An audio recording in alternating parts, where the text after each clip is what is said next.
2 months pregnant ஆயிருக்கப்போ ஊட்டியில் போயிருந்தப்போ எடுத்த வீடியோ தான். ஆக்சுவலி என்னோட பேரண்ட்ஸ் ஊட்டியில் இருக்கிறாங்க இல்லையா, ஸோ ப்ரெக்னென்சி ரிவீல் பண்ணலாம் அப்படின்னு தான் போயிருந்தோம்.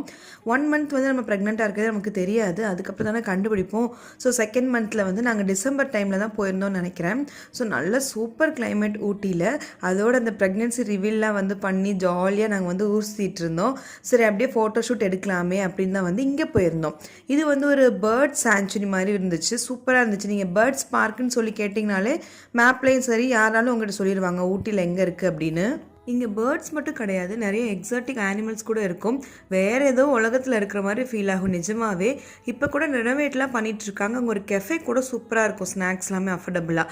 கண்டிப்பாக நீங்கள் ஊட்டி போனீங்கன்னா இங்கே ட்ரை பண்ணி பாருங்கள். இந்த வீடியோஸ்லாம் எடுத்து ஆக்சுவலாக 1.5 வருஷத்துக்கு மேலே ஆயிடுச்சு.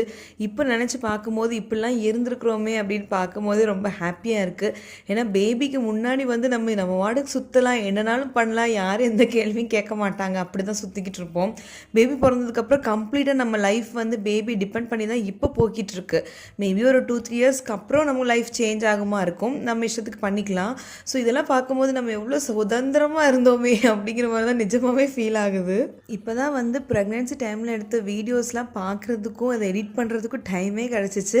அது எல்லாமே சோஷியல் மீடியாவில் ஷேர் பண்ணுறது ஒரு தனி சந்தோஷம் தான்.